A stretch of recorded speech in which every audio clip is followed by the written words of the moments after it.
is a presentation of the iRacing Esports Network.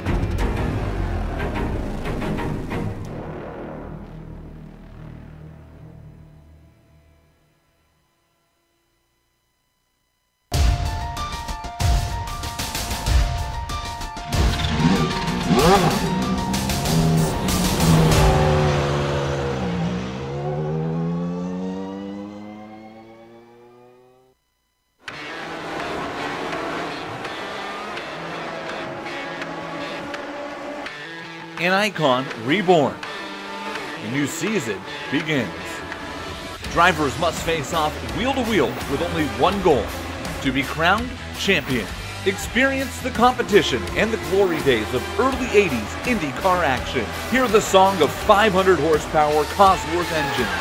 Watch as drivers wrestle these ground effects cars into submission. Without electronic driver aids, it creates the perfect combination of man, machine, and speed. The Lionheart Retro Series, presented by HPP Simulation, starts now.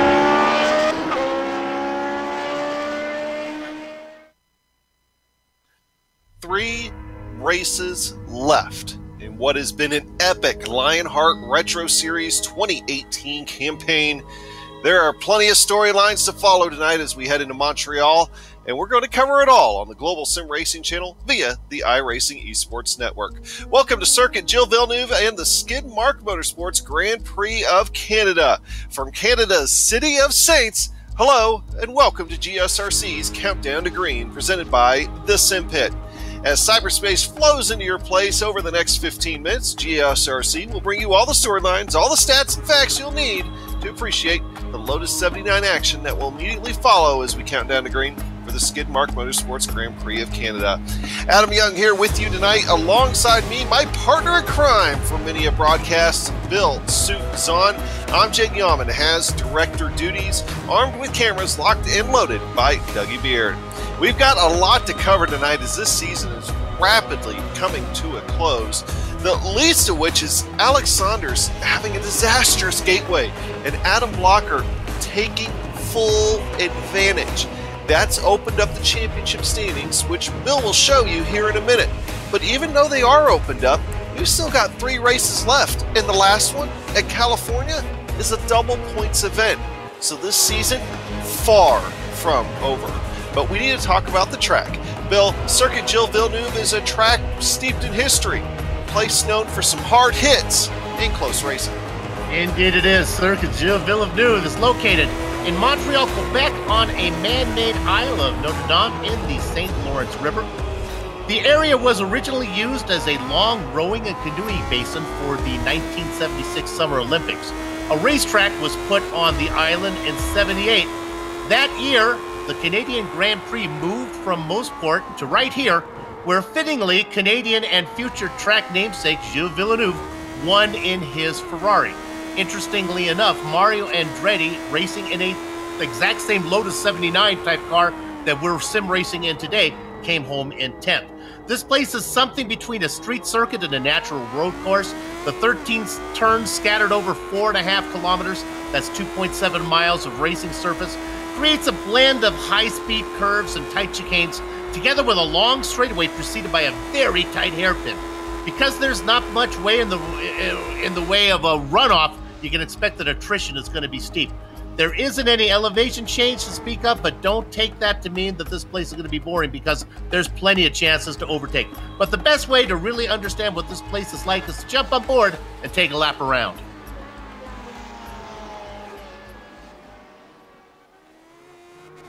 All right, we've got Amjad Yaman in the GSRC Lotus 79, so let's do a lap around Montreal. Down into the Senna S, it seems like a good passing spot on paper, but the switch back into the hairpin can make it very tricky to overtake on either side. Coming out of the turn, be careful getting to the throttle since the slow corners won't give you the downforce you need to gun it. Down into turns 3 and 4, watch out for the wall on the exit. It sits right at the edge of the pavement where it can grab the greedy. Turn 5 needs to be on the throttle as much as you can, which will be tough if you're understeering. Hold tight to the right on the approach to 6 and throw out the anchors. Hugging the apex in the first half of the chicane will be important because once again, you're forced to tiptoe a little bit as you feed onto the power. A few extra feet of acceleration will be important down this gently curving backstretch. Once you spot the bridge, let it drift to the left, line up your braking, and try to get it slowed up for turns 8 and 9. Stay off the big sausage curbs here to avoid upsetting the car because sliding around can easily chuck you into the wall on the right. Now we approach the only braking zone that isn't into a chicane. The casino hairpin offers a great chance to overtake, but it'll be very easy to get into the corner too deep. Expect some over-under moves to take place here. Wily drivers will make sure they can get on the gas earlier than their competitors to give them the most speed possible down the longest straight of the track. There's likely to be some draft battles here with the big hole this car punches in the air. The most difficult part will be spotting your brake marker and hitting it accurately. Coming into the last chicane, as always, avoid the wall of champions. Pulling a tank slapper into there is going to end your day in a hurry. But hopefully you kept it all together and have now finished a lap around Montreal.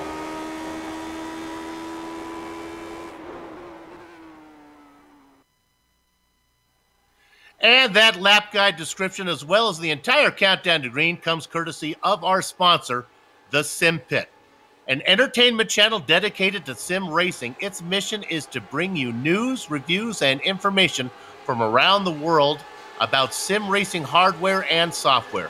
It also focuses on what it takes to be a better sim racer with instructional videos and how-tos that will help your performance on the virtual track. Check it out at thesimpit.com.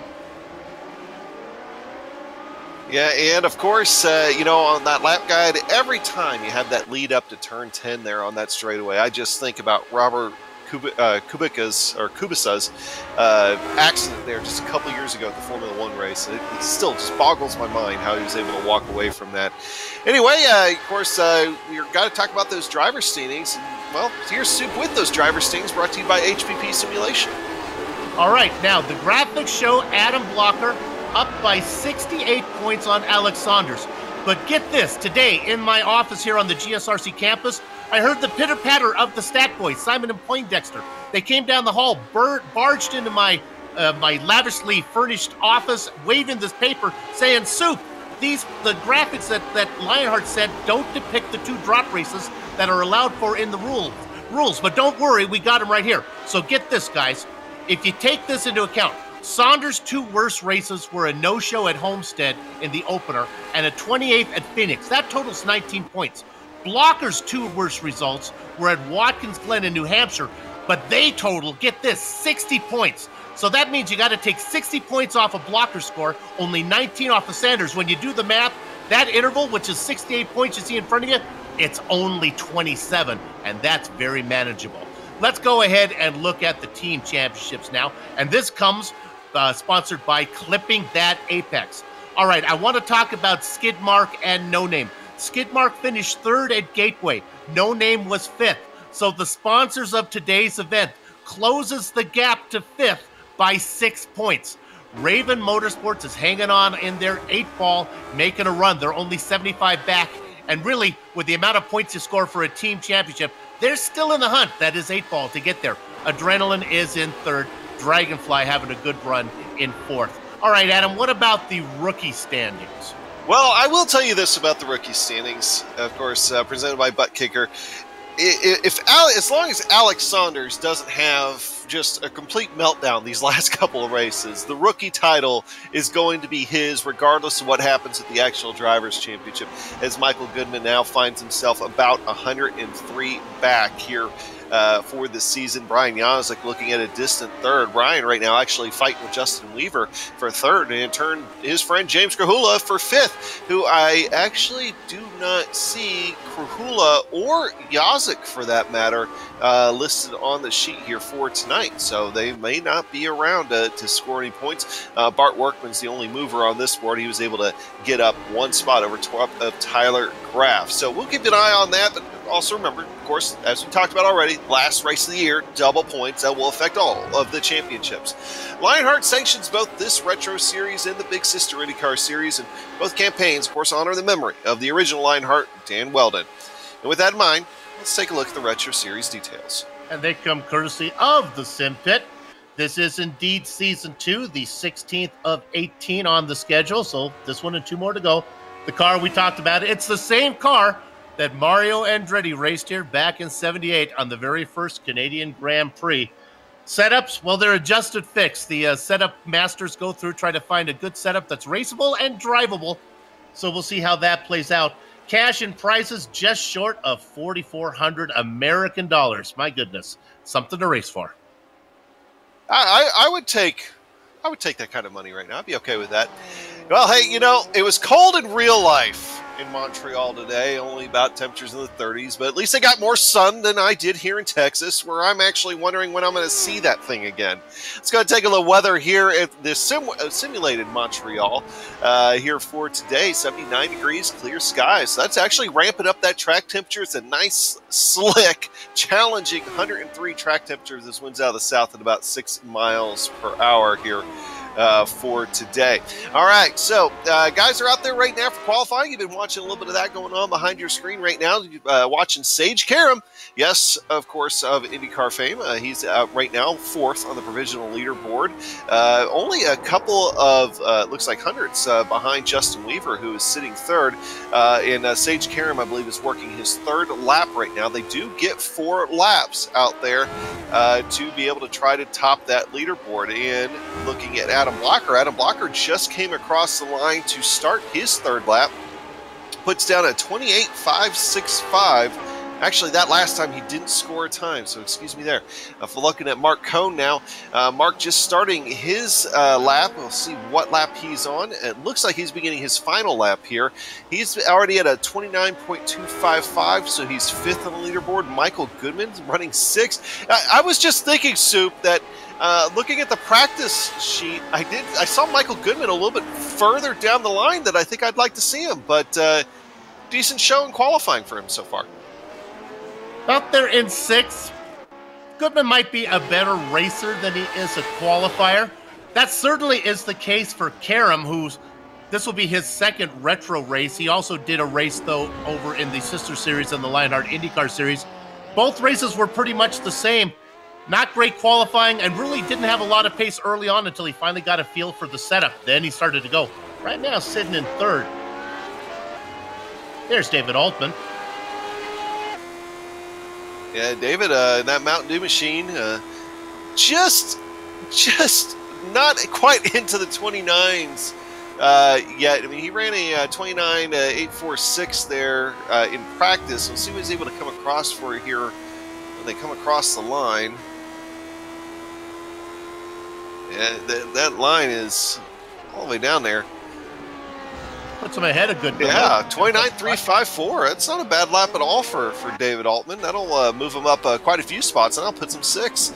Looking at the Miss Budweiser machine, Andrew Kinsella sitting 9th on the board right now. And he is going to think, was that his final lap there? That's always a question. Yeah, I think he's good as he's looking in 9th position. Small field relative to what we usually see in the Lionheart Retro Series. Only 22 cars.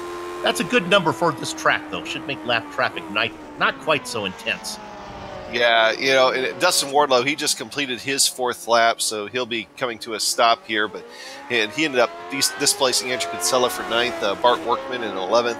But yeah, Soup, you mentioned, of course, the 22-car field. They're already talked about Brian Yazik and also looks like James Kahula not here tonight. So we are missing some names that you might otherwise see, but the players in the championship, they're all here. Of course, the defending race winner from last season not here tonight. That would be Ryan Otis, who has only been able to make scattered appearances here for this season. So he will not be defending the title here tonight at the Grand Prix of Canada. Ryan always fast and always good when he does show up on those rare occasions. 17 drivers put in qualifying times. I think that might be all we get. There were 5 drivers who did not. The big name down there that did not qualify, along with Chris Linini, but maybe a little bigger name, Dandy Dan Garrett.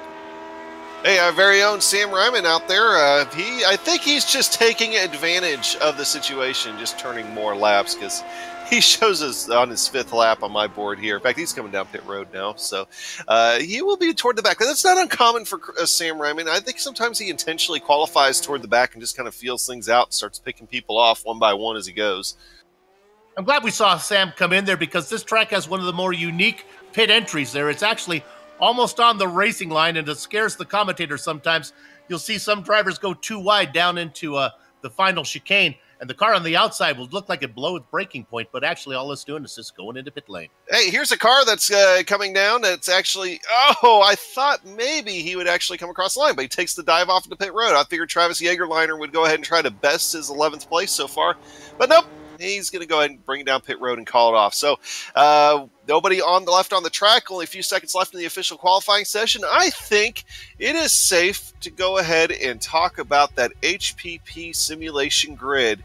And when it's time to go sim racing, nothing beats the feel of a true hydraulic braking system for HPP simulation. Designed and manufactured in the USA on state-of-the-art CNC equipment, HPP's hydraulic pedals and their accessories set the standard for simulation racing. For more information, please visit www.hppsimulation.com.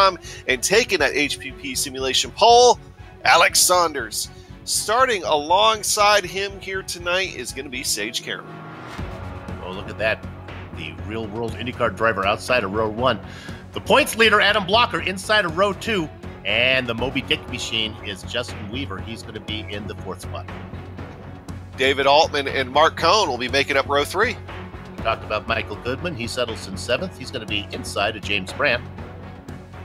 And then in row 5, it's going to be Dustin Wardlow and Andrew Kinsella. Travis Jagerliner goes 11th. He's going to be flanked by Bart Workman. And then Chris Walker and Frank Bees are going to make up row 7. Samuel Ryman in 15th. All ribbons and curls, and the sweet 16th position is Chris Stouffer. And row 9, Scott Johnson. Alongside him will be Ron Hacker. Then the guy we talked about, Dan Guerin. He is out on the grid. Did not put in a qualifying time. He's going to be next to Chris Lanini. And Dan Guerin being given actually an EOL penalty, so he'll be starting a little bit further back than even that. Round out the field, but not much further back, will be Cody Eldred and Robert Bluen. They also did not put down qualifying time. So, field is set. Pace car getting ready to bring these guys down. Now, this is a short pace lap here at Montreal. You can say pace lap with quotation marks, much like, you know, my laser. So they just use the backstretch here. They'll get the green flag pretty quickly once they start rolling. Beautiful day to go racing. Any final thoughts? Any final thoughts before we get going, Soup? Oh, I'd be interested to see what Alex Saunders can do with Sage Karam. Sage getting faster every time he races. We'll see how quickly the real-world driver gets to the lead. Let's go ahead and look at those onboard cameras, Adam. Yeah, let's go ahead and look at Bart Workman is going to be carrying an onboard camera here for tonight, sponsored by HPP Simulation and that Skidmark Motorsports machine. And then we've got Scotty Johnson, also with the Skidmark Motorsports car, and he'll be running Skidmark Motorsports onboard camera. So those will be our 2 onboard cameras here for tonight. And that actually reminds me, Soup, another name that we're used to seeing that is not here tonight. Bob Mikas, not able to make the race here for today. So missing Bob, but hopefully we'll see it again here next, I believe, in 2 weeks. We're getting ready to go green. As you'll see them just scoop by the wall of champions. Under yellow, get the green flag not long after that. They are away. Alex Saunders carrying them down into turn number 1, but he's got Sage Karam putting the pressure alongside him. In fact, Sage Karam actually gets a good run into the entry corner. He'll have preferred line here going through 2. They actually make contact. Alex Saunders and Sage Karam make contact. How did everybody miss that and not lose too many positions? Alex Saunders still in the lead. Heading down to turn 3. Adam Blocker, though, has a good look. Alex Saunders shuts the door. An exciting first few corners, Sue. I think the contact between Saunders and Karam was actually wheel to wheel. I don't think any wing was involved. No, all the wings look fine. They should be able to get going here just fine, with the exception of maybe their heart rates need to come down just a little bit. But now I think that was Sage Karam's one good shot, though, and maybe even Adam Blocker's as well, because Alex Saunders is lightning quick here today. He's a good couple of tenths faster than everybody, both in qualifying and in practice. So if they let Alex Saunders get away, it might be sayonara for everybody else. Everybody else will be going for second. Karam made a bit of a mistake coming out of that final chicane, well, the middle chicane. Almost lost it to David Altman. Altman racing in 4th. Really, really competitive. Yeah, David Altman was able to gain a spot or 2 on that that deal, and Yeah, he was able to take full advantage. Really, the only guy I think who was able to take advantage of was him, and then Adam Blocker were both able to gain a spot. Now, of course, Justin Weaver and Mark Cohn will be looking to, be able to make up ground now as they've lost a little bit in that incident. Okay, so now that we're through that, and I think everybody here is now through the first lap cleanly, let's go ahead and take another look at that first lap incident, Sue. And look at the braking that Sage Karam was able to do. Now, remember, the corner's to the left. It's an outside first corner. It goes the wrong direction. Karam gets a great run. Then look at that, wheel to wheel. They hit once, they hit twice, but I think both cars are fine. Yeah, and they are. Blocker goes around on the outside, picks up second. Yeah, so everybody's able to get off scot-free. Oh, Adam Blocker just off. He's going to lose the spot to Sage Karam. He's probably might lose the spot here to David Altman. David Altman actually had to slow down just a little bit. Justin Weaver not close enough to take advantage, and Adam Blocker here will get that position back under braking, but he runs wide again. He's in the grass. Not how Adam Blocker wanted to start this race. During that replay we were watching, Karam made a move on the inside of Blocker, maybe gave him a little bit of a hit check. Put the car off into the grass, and then, we don't know, maybe Blocker didn't know what he had under him after the damage, after the contact. And keep in mind, every position lost for Adam Blocker right now has championship implications for both him and Alex Saunders. That is your 1-2 in the championship. Saunders and Blocker. Excuse me, Blocker and Saunders is your 1-2 in the championship. Going back now to P3, which is now David Altman and Justin Weaver riding on board now. Justin Weaver in that pink and white Moby Dickey's machine, and trying to do his best to get a good run on David Altman. We've talked to David Altman a couple of times before. He hasn't felt like in the past he's been that strong of a road course racer. And I think he's going to try to show Justin Weaver that he's more than content running up front in the podium spot. Look for him to defend quite toughly here, despite it being early in the race. Altman had a great start, picks up a position there, and then he also vultures one when Blocker had his problems. So now he is indeed up to third. Justin Weaver right behind him in that Moby Dickey's machine, looking at him. And how about Mark Cohn, the newcomer, back in fifth, having a nice run? Yeah, Mark Cohn's, we had a couple of newcomers, remember, just a couple weeks ago back in Indianapolis, and a lot of those newcomers, well, they've been making their presence felt in this series since they showed up on the scene, Mark Cohn being one of them. In that bright pink and white machine, definitely stands out there. Of course, you're seeing a lot of pink if you're an international viewer not familiar with all the pink that you're seeing in October. If you're not aware, it's Breast Cancer Awareness Month, and a lot of people run pink in memory of those that maybe they had lost at one point, or memory, just trying to bring awareness to breast cancer. Hey, Andrew Kinsella just had a moment here. Yep. He actually lost a spot because of it, and this is going to be a common problem in turn 10, that it's such a slow speed corner soup, and these cars have a lot of torque when you get on the gas. James Brandt, currently running in eighth, as you see Kinsella get it back, had a very eventful lap. He got passed first by Blocker, then by Kinsella. Then Kinsella made a mistake, Brandt got it back, but then Kinsella came back right before the Wall of Champions and got that spot back again. Yeah, well, speaking of getting a spot, Justin Weaver able to get David Altman there, heading into, in fact, almost clipped the Wall of Champions during that process, able to get away and actually put a lot of good ground on David Altman already, as David Altman now finding himself under fire from Adam Blocker. Mark it down on your clipboard, you little soldiers and soups clipboard army. The interval between Karam and Weaver, 2.3 seconds. How about up to the lead? Saunders to Karam, about 3.5. Just for the record, David Altman, I believe, is a Marine. I don't think he likes being called a soldier. Definitely not. But he's doing a great back there, though, defending against Adam Blocker. And, of course, as you mentioned, Sage Karam running in two. But look at this lead that Alex Saunders. Oh, sorry. I saw something on the corner of my eye that was not actually there. Oh, well. Act like that didn't happen. But Alex Saunders already getting up to a 3.5 second lead. And going back to fourth position, Soup. That's it. You can see the blue car was on screen. That was Blocker getting around the inside of Altman. Blocker is fast. I think the car feels good after he got a little escorted off into the grass, then had another spin. He's up back to fourth now. He's picked up, I think that's going to count him as fourth position since he had his off. Next on his hit list, Justin Weaver.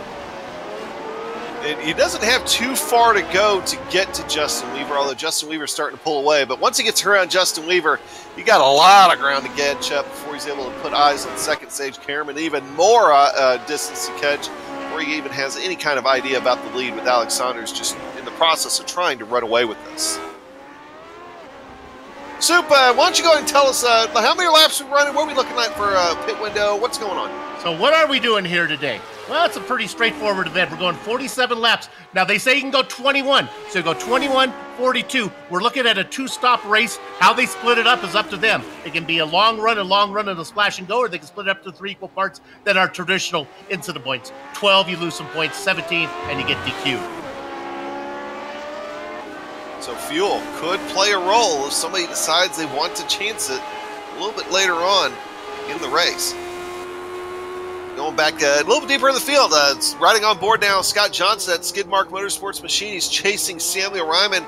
Samuel up a few spots, or actually, no, he's actually riding right where he was, where he started out. Forgive me for that. Scott Johnson is down a spot, though. No, up a spot from when he started this race. So he's at least been able to pick somebody off there over the course of the last little bit. Not too many movers in the back part of the field, although it does look like Ron Hacker is already done for the day, so don't be looking for Ron Hacker out there anymore this afternoon. Handyman Dustin Wardlow was just able to get around James Brandt. My goodness, there's quite a parade of cars back here. In 11th position, Travis Jagerliner, Stouffer, Bart Workman trying to get in there as well. We ride on board with the HPP car of Bart Workman. It is quite a train. Workman back in 13th position. He's got Stouffer in front of him. Stouffer looking at Jagerliner. Yeah, that train keeps on wanting almost to try to accordion. Thankfully, that hasn't happened yet, but definitely tight racing going on. That's the tightest racing that we have on the racetrack here at the moment. Surprisingly slow, the caboose in this train, having a hard time making up ground, is Dandy Dan Guerin in 18th position. I am seeing quite a bit of wing damage on Dan Guerin's vehicle. I wonder if that might have something to do with it. These cars can be a little bit of wake sensitive, and of course that wing wouldn't help that situation. As he does try to take an inside look there at Chris Walker while he's getting passed by Scott Johnson, just can't make anything happen there. Johnson and Walker going at it. Walker in the tow. Johnson taking that defensive line. Now he moves back to the middle. Walker on the outside, going to try to get into the braking. They got to get this sorted out before they go to the chicane. They're going to go 3 or 2 wide. They are indeed. This is good news for Guerin. Guerin should have some good drive off of this one. Let's see if Guerin can get anybody. There's the run. He's got a chance to get to Walker. Walker's even over. Let's give Guerin that spot. I think he's going to take it going into 1. No, Guerin backs out. He did not. Oh, and a little bit of a punt then from Walker gets into the back of Johnson. I don't think Guerin trusted the downforce on the front tires with that bent wing. Yeah, and it looked like that Walker just barely missed actually making contact with Scott Johnson, but he definitely had those wheels locked up trying to miss him.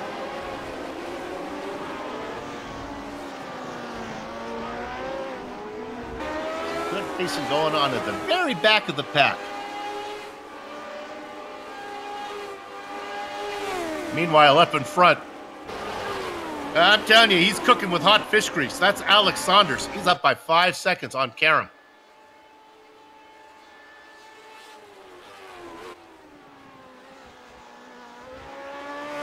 Front 4 have sorted out nicely. They really have. I mean, really, most of the top half of this field is just either A, running by themselves or gotten into single file racing, not really doing too much, although Mark Cohn's starting to put the pressure a little bit on David Altman. That's going to be a battle, I think, here, maybe even starting this lap, but Andrew Kinsella is a ways off of that. And then, of course, you start getting into that big pack that starts with Dustin Wardlow going back to 9th, 10th, 11th, 12th, 13th, 14th, and 15th, all the way to Samuel Ryman. So definitely that's the interesting part of the track. And Walker had a little bit of a mistake there going into the final chicane. He was chasing Johnson, so that's going to allow Guerin to get that spot. Bent wing and all, move Dandy Dan up to 17th. There you see Guerin going by right there.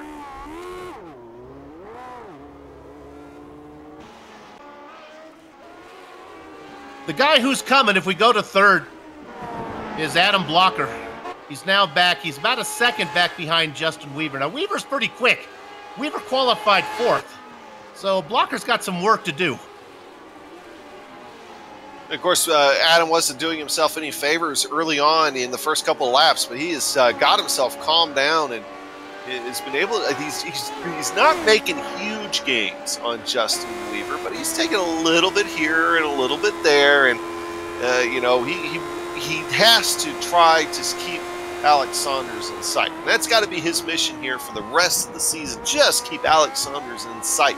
If he does that, hey, you know, championship's going to be no problem. But you got to think there, Soup, especially at the beginning of this race. He was definitely thinking that championship might have been slipping through his fingers a little bit. Fourth place probably looking a lot better than the 8th and 9th position he was in early on. And he had to make some pretty tough passes to even get back up to that 4th position there. So he's recovered nicely. Like I said, just got his heart rate down, blood pressure down, and just went on racing.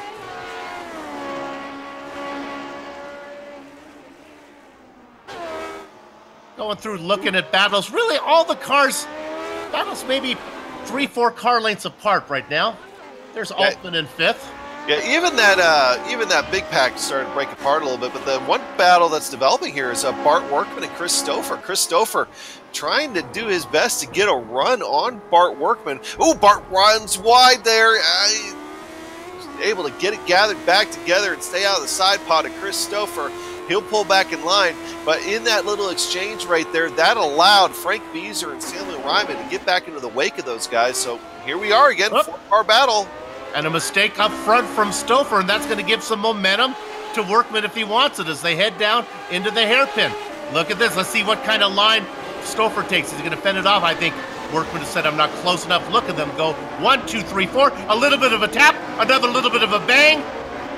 That was Workman getting into the back of Stouffer, and then it was Beazer getting into the back of Workman. Ryman back there saying, easy, boys. Yeah, Sam for a while there was actually leading the cleanest driver award for the season, which is actually a pretty big honor in the Retro Series. And just kind of had some bad luck the last few races, but he doesn't want to add any more to that instant total to try to stay in the running for that thing. Right on board with Sam. Samuel Ryman, I'd have to say, is probably one of the calmest, most collected guys out there. You know, we always talk about him starting in the back and just picking off places, whether it be through pit strategy or just, you know, but he always finds himself in halfway decent spots at the end of this race. Doesn't take a lot of chances. One of the reasons why he is probably one of the cleanest drivers, not just in the Lionheart Retro Series, but in most of iRacing, I would say. So, you know, always got to give a good shout out there to Samuel Ryman, and good to see him running good. Now, of course, here with those exchanges, that little pack has broken up a little bit. Bart Workman has been able to get away from Frank Beazer just a little bit. As I say that, he loses some ground in that corner, but Chris Stouffer now has jumped out to, I think, about over a second now over top of Bart Workman. So that little pack breaking up just a touch, with Dan Guerin now trying to get to the back wing of Samuel Ryman. Yeah, I was thinking about Guerin. I would think as soon as he got in the pit window here, and I would think it's pretty darn close, I'd come in, see what repairs can be done on that wing, and then try to go racing again. He just does not have any straight line speed to run down Samuel Ryman. Well, we want to give a shout out to one of the sponsors here for tonight, and that would be Butt Kicker. If you're a sim racer looking to add that missing driver-to-car connection, bringing more realism to your sessions, Butt Kicker products are the way to go. A Butt Kicker moves actual mass-producing haptic immersion that's powerful and accurate. See all the family of products at thebuttkicker.com and use that promo code LION20 to get 20% off your order. Hey, nice battle going on for 10th, and there's Cody Eldred making a stop. And Cody's actually out of the car. I'll go back and see if we can see what happened to Cody. James Brandt. James qualified in 8th position, fell back a couple spots. He's under attack by Travis Jaegerleiner. One of the closest battles out there right now as they go beneath the overpass.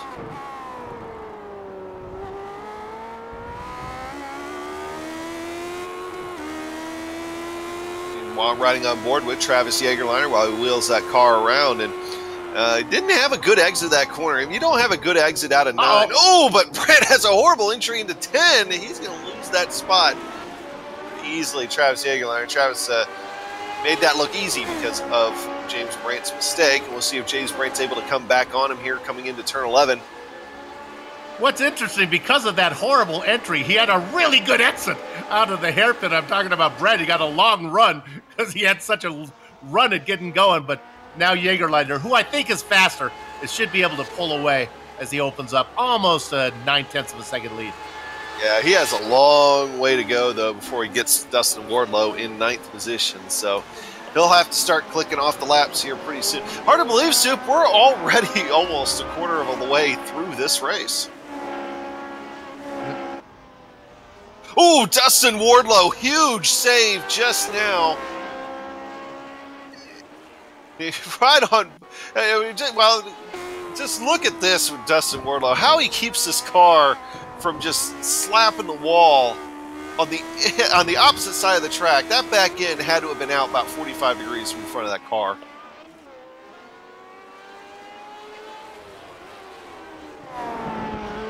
Take one more look at it here. Oh my goodness, nice catch. Okay, so while we were talking about that, Justin Weaver now finding himself under fire here from Adam Blocker. Adam not able to do anything with him there on the back straightaway, but he is there, Sue. Yep, he's close enough, but again, it's a lot of guys out here today are trying to milk the rooster. The hard part starts after you catch it. And right now, that's what Blocker is. He's doing his very best to get around Weaver.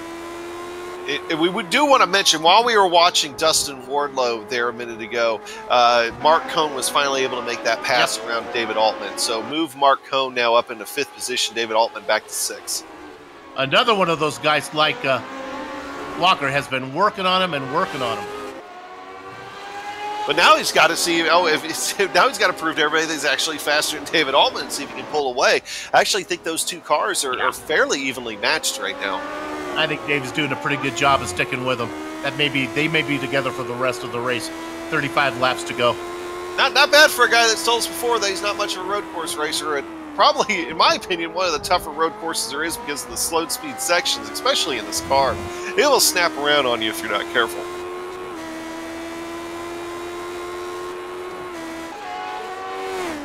We're looking now at Blocker as they come out of the hairpin. Interesting track because it's a passing zone into the hairpin and then it's also a passing zone out of the hairpin. Let's see if Blocker tries it under braking. Well, that's one way to get it slowed down, is to get into the gearbox of the guy in front of you. Justin Weaver gets pushed off. Blocker waves his hand, says, "See ya."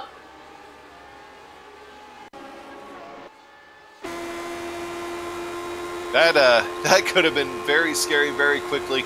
Justin Weaver, of course, had to take the runoff. That's right there. One of the very few places on this track that there's runoff, and I bet he's glad that there is. So Adam Blocker moves him up into 3rd position, and you'd have to think if you're Justin Weaver, you're probably not too happy about that move.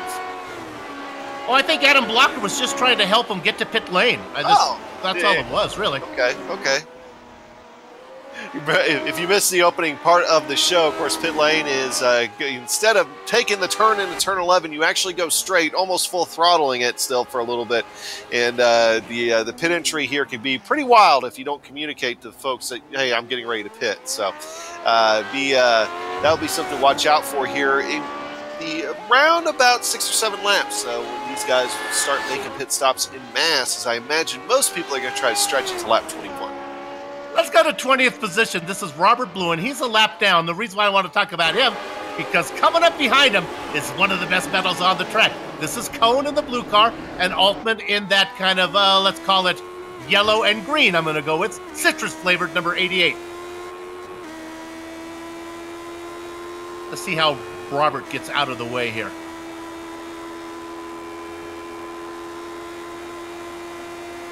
Boy, they're going to catch him at a really bad time. That's going to give a great opportunity for Altman.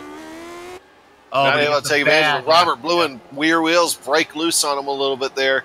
So he will very easily move. Mark Cohn will get by him very easily, but I don't think David Altman had a great exit out of the corner, wall Champions corner there. So he's that hurt him a little bit too, and now he's going to be stuck behind Robert Lewin going through that 1, 2, and 3 turn there.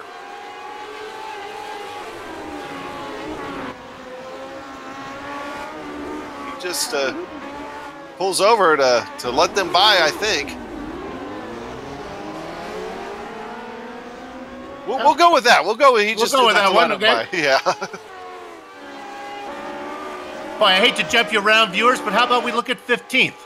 This is Frank Beezer. He's being attacked by Scott Johnson. We've been watching these guys before. And then the guy that's back there with that damaged wing, Dandy Dan Guerin, wasn't allowed to put in a qualifying time because of an end-of-line penalty, something he was a little bit naughty in a previous race. So he starts back there. And he really hasn't been able to make up much ground with that wing. Why, Dan, have you not come in? Is it not in the window? Maybe not.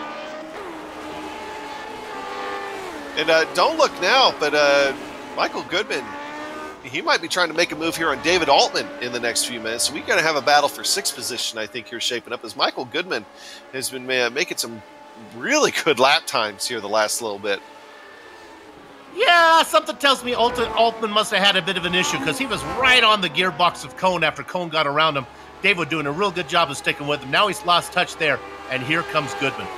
Yeah, when the Robert Lewin car separated him a little bit, he also had a bad exit there coming out of turn 14 there, the Wall Champions corner. So that hurt him. He actually slides a little bit right there coming out of turn 3. So I think that I don't think David Altman is happy with his car as what he was just a few laps ago. All this going behind Alex Saunders, who's Oh, Robert Lewin and Travis Jägerleiner make contact. Travis tried to get around him, ended up getting into the rear gearbox, bent the wing a little bit. That's in 10th position. He's going to lose at least 2, if not 3 spots. Grant has to go through the grass to miss them both. That's a little miscommunication. I guess Jägerleiner thought that the door was going to be left open for him.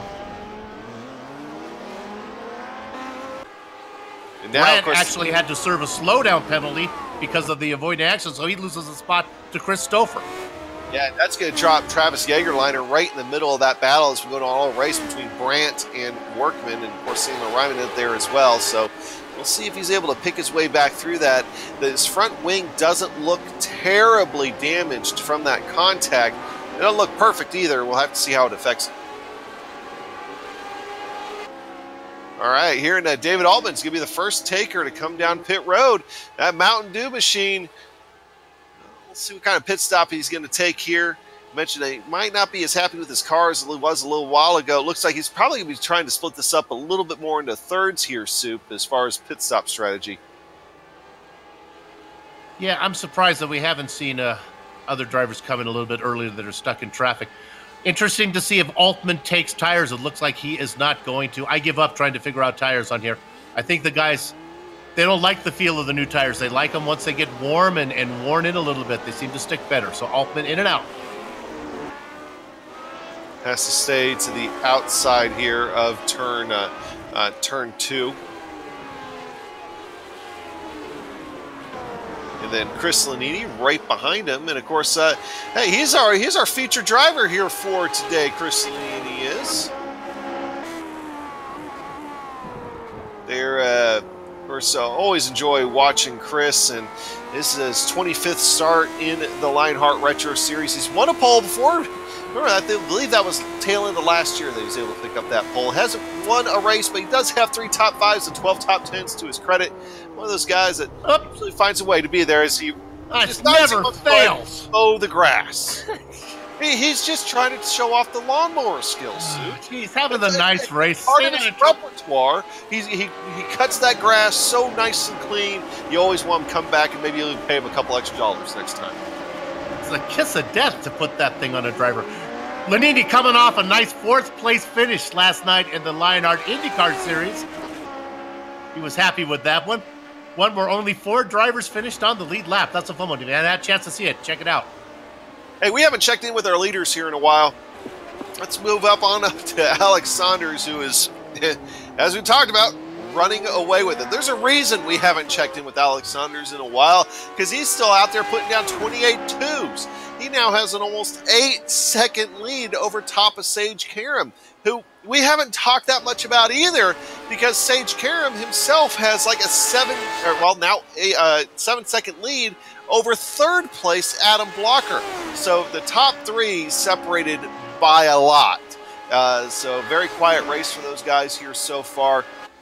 And that's, I think, exactly what they want to see, especially for Saunders and Blocker. They don't want any kind of challenges or anything that's going to hurt their points after the scares that they had very early on in this race. I know this may be geographically obvious, but Karam really on an island by himself right now. 8 seconds behind Stouffer, 7 seconds ahead of Blocker.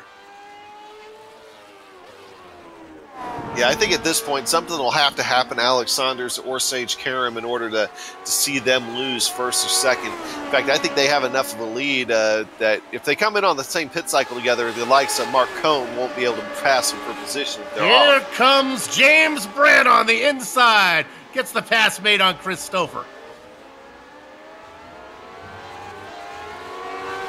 Brand has been up and down and up and down. Made that look easy there, Sue. He has indeed. Altman still the only driver to pit. Racing in 17th.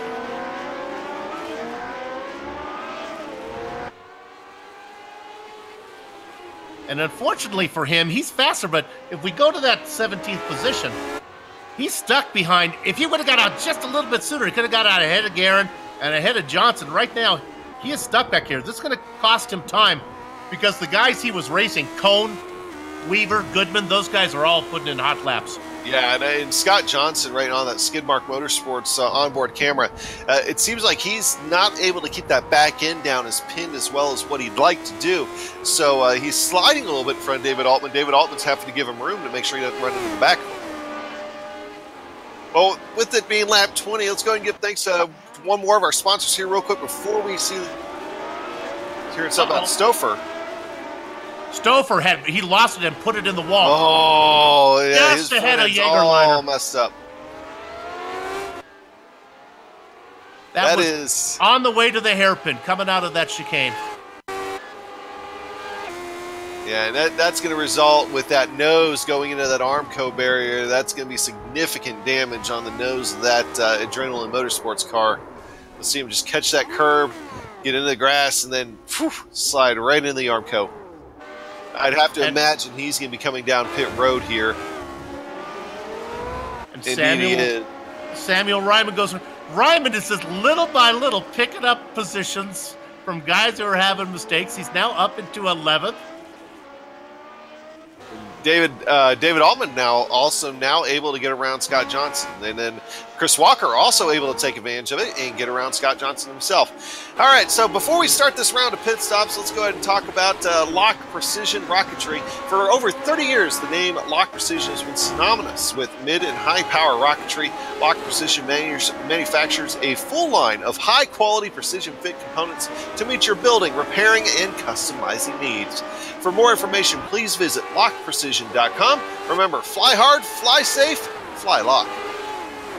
Well, that was going on. Bart Workman took an interesting racing line. He loses 2 positions now. I wonder if something's wrong with his car. Workman loses a spot to Guerin and then to Beezer.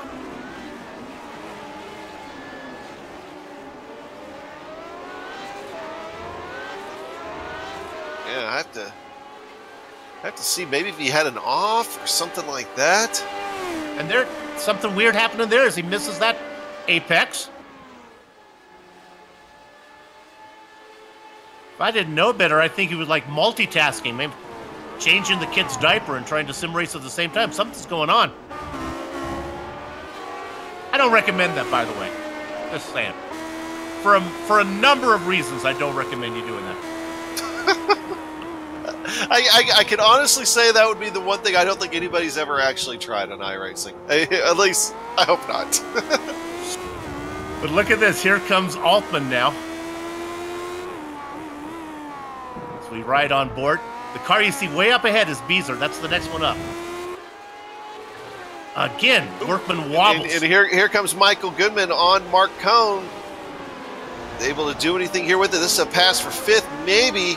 No, Cohn has the preferred inside line. He's going to be able to defend Michael Goodman for at least one more lap. And will these guys come down pit road here for this next time by? As looks like Sage Karam is currently on pit road.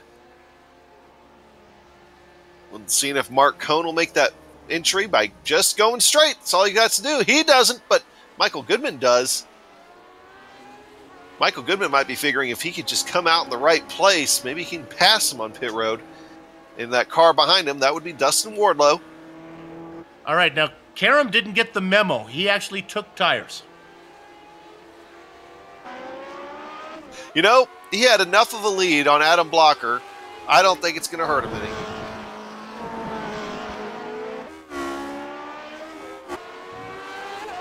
So Karam sorts out, boy, still in great position. He sorts out in 4th. Still waiting to see. Your leader is now in the backstretch. We'll see if he's going to come down here. Pit lane very busy. So Alex Saunders making his way down pit road on lap 22.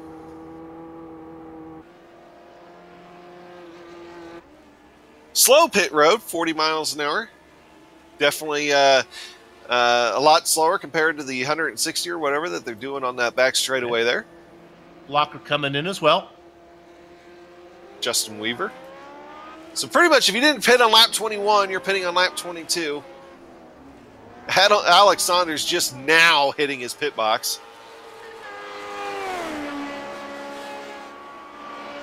So that gets them, they can go to 44. That'll put them about 3 or 4 laps short.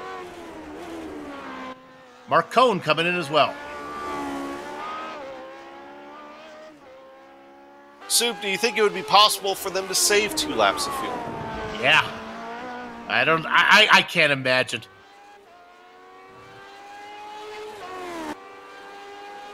I think the die would be cast. We'd see somebody staying out right now trying to do it. Kinsella has not made a stop.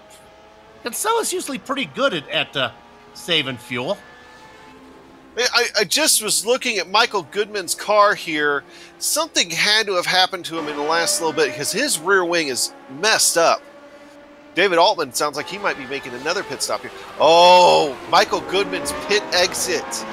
Him and David Altman made contact, and Michael Goodman's rear of that car caught the concrete barrier. We're going to go ahead and pull it up here on the GSRC replay. He comes out of pit lane, and the car on the inside is Altman, and they get together. And this might be the reason why David Altman just made an announcement that he's coming down pit road.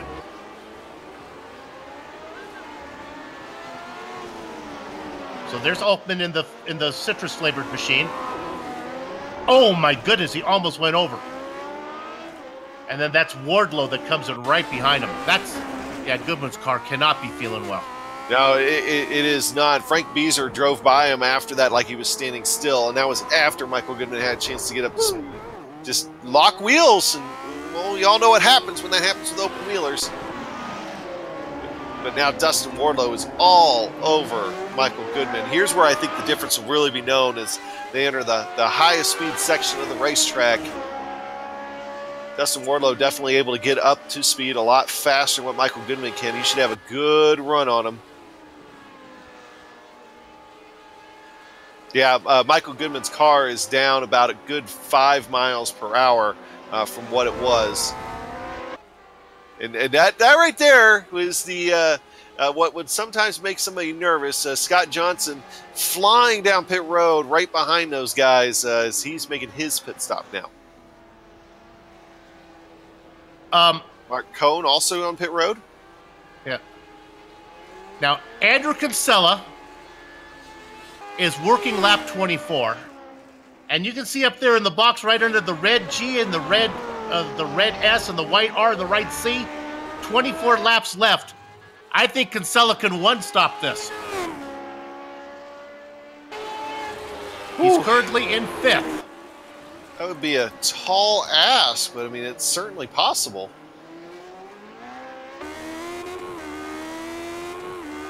Now he's It's a great theory, but he is 28 seconds behind Saunders, so Saunders should probably be able to get in and out and not have to worry about it. Oh, we think maybe Kinsella might be out of fuel. If he's out of fuel, he's out of fuel at the right spot as long as he can get into this box. Just making a very careful pit entry is what he's doing.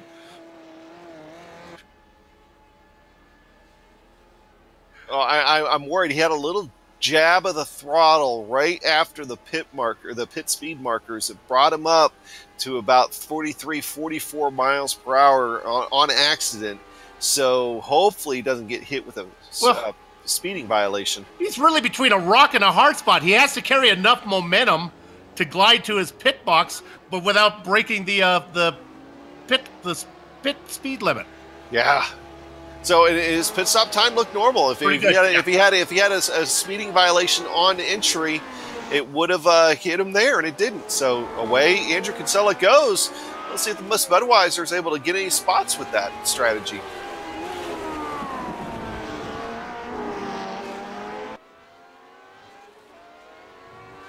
So it all sorts out pretty much back the way we had it before.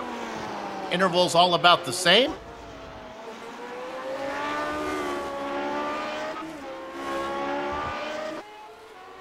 Kinsella slots out in 8th. And for comparison's sake, you know, we talked about Sage Karam taking tires. Ooh, was Andrew Kinsella a little trip through the grass? But are we hearing that there was a moment for Sage Karam a little bit ago? A little bit of a hard swallow. We'll get a replay of this one.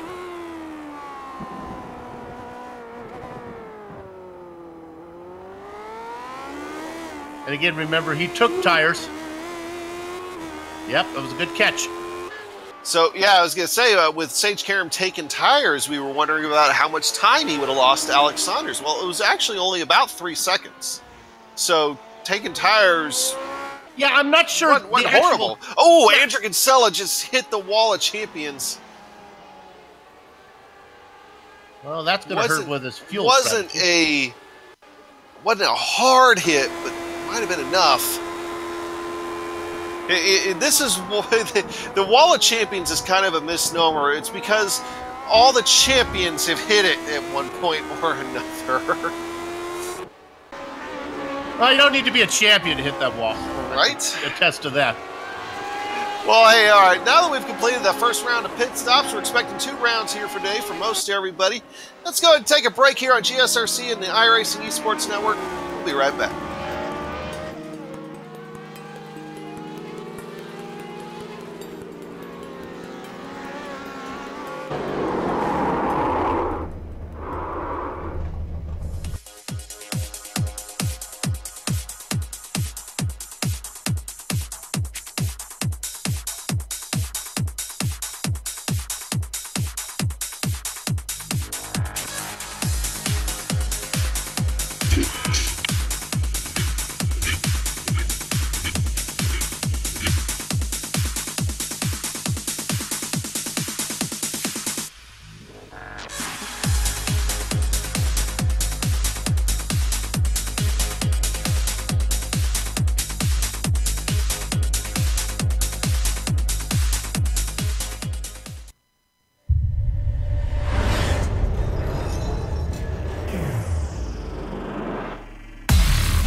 The SimPit is an entertainment channel dedicated to the world of simulated motorsports. The SimPit is a leader in providing the sim racing community with news, reviews, interviews, DIY pieces, and instructional videos to make sim racing a better experience for all. Check us out at thesimpit.com or go to YouTube and just search for the SimPit.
Welcome back to Montreal in the Grand Prix of Canada presented by Skidmark Motorsports. Hey, HPP Simulation, did you know they're awarding a set of pedals valued at $1,395 to the season champion here this year? HPP's hydraulic pedals and their accessories set the standard for simulation racing. Visit HPP Simulation and check them out. Soup, I've been watching a few guys here while we were at break. Yeah, I just got to say, just what Alex Saunders needs is a nice pair of HPP pedals to make him even more dominant. Look at us, Saunders. Now, this is fun. We go to our leader. He's coming up on behind. We've seen Saunders and Guerin have a battle before, but never quite like this. That's Guerin getting out of the way. By the way, Guerin did not fix his front wing. We're thinking maybe he doesn't know that the front wing is damaged. So now we got Saunders coming up behind Frank Beezer, who will be running 12th, the last car on the lead lap.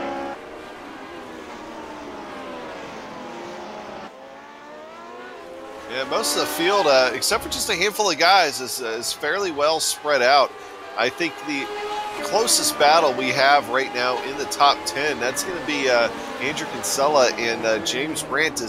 James Brandt has been all over Andrew Kinsella here this last little bit and just cannot find a way around him. Might have a good run here, though, coming down the back straightaway. Good draft. Andrew Kinsella is going to take the left lane. Now, the reason why I take the left lane is because you'll see here he's able to defend that on the exit of this right and then left-hander, but James Brandt's going to be able to get him here this time. And again, Kinsella, we think, trying to one-stop it, so not sure how competitive he really wants to be or needs to be right now. If he does one-stop it, he's easily going to get around Brandt when Brandt makes his final stop. We should note for David Altman fans out there, unfortunately, after that contact with Michael Goodman earlier, David Altman decided to go ahead and call it a day, which is unfortunate. I mean, David had himself a pretty good run going earlier, Sue. Really an impressive run. Right up there, racing inside the top 5, doing really well. Yeah, but unfortunately, that came to an end. He'll be able to try his hand again at a road course, though, because here in 2 weeks, going to Road America. That's a Road America. That's going to be quite a bit different than here at Montreal, isn't it, Soup? I mean, there you actually have room to run off the track without hitting anything. Okay, now I'm getting a report from Brian. It's not easy being Greenlee. He races in this series every once in a while, not here tonight. He reports to me that you cannot fix the front wing in the pits. I did not know that. I did not know that either. We've been calling these. I've been calling these races now for what now, 2 or 3 years, and did not know that about the Lotus 79 cars. I guess back in '78 they didn't have the technology to pull the nose off and put it back on. Okay. Well, that explains it. Sorry, Dan. I understand now. And thank you, Brian. Looking at that battle now between Frank Beezer and Dan Guerin. They've been attached at the hip here for the majority of this race. You see Frank Beezer kind of take that wide line and kick up a little dirt. Now looking at his rear wing.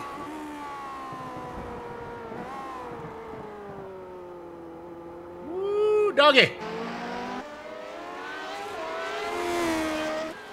There's the pass. Tell me how straight we play it here on the Global SimRacing Channel. We have a real-world IndyCar driver in this event. I don't know if we've had him on camera more than the first lap or so.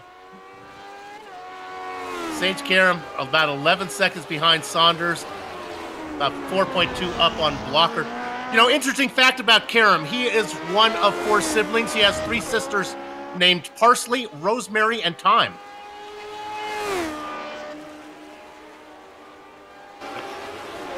I cannot vouch for that. I got that again from Brian Greenlee, so that may not be accurate. Oh, Brian will love you throwing him under the bus for that. So one thing, though, I do want to point out about Sage Karam, though, and Adam Blocker, is it seems like here over the last little bit, Adam Blocker has been gaining on Sage Karam. That gap now is down to 4.3 seconds. Now, do I think there's enough time left in this race for Adam Blocker to be able to catch Sage Karam? The short answer to that would be no.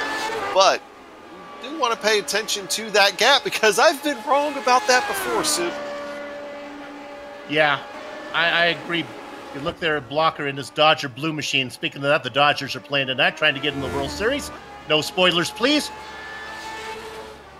See what he can do. 4.2 up. Weaver having a quiet race back there in fourth.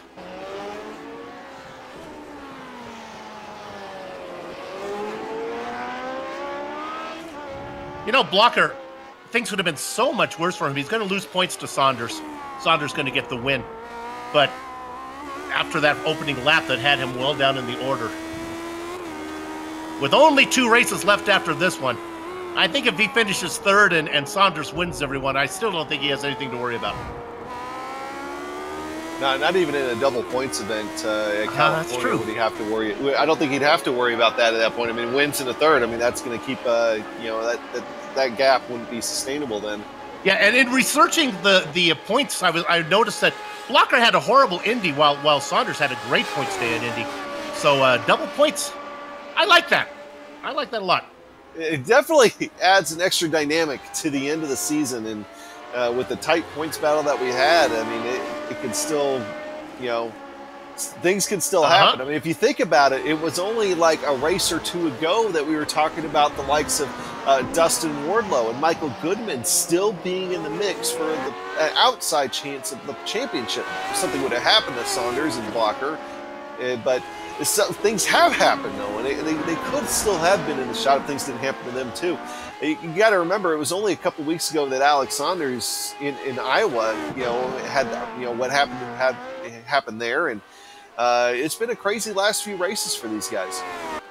Well, the double points HPP simulation is going to like that too, because they're giving away those pedals, and you know they're going to dangle those pedals out there like a carrot in front of a dirt farmer's mule, and see if they can get some excitement going on in the last one. So, yeah, Saunders and Blocker double points going on at Fontana. I like it. Yeah, I'm going to be really excited to see how Fontana looks, and you know what all is going to go down there, because at this rate, you know, the championship is still going to be on the line for those two. Yep. We're going to go into Fontana with both of those guys, I think, still having a shot at the championship no matter what happens. So that'll be interesting to see. And I got to tell you, Soup, I'm really excited to see what they'll have on tap for 2019 as well. I mean, you know, the 2017, the first year for this series was great. 2018 has just been exciting. I wonder how that third season with these guys in 2019 is going to be. Yeah, I don't want to drill down on the points too much because people are going to get glassy-eyed. But what that double points mean, it kind of takes away the drop insurance that you may have going into a race. Let's say Blocker goes in with a really good race in his pocket worth 60 points. Well, it doesn't really matter if the winner's going to get 120 for winning at Fontana. So that's what makes those double points at the end. It makes what happens at Fontana mean a lot. And I keep saying Fontana, for those who don't realize I'm from California, it's an Auto Club Speedway, right? That's what it's called. Yeah.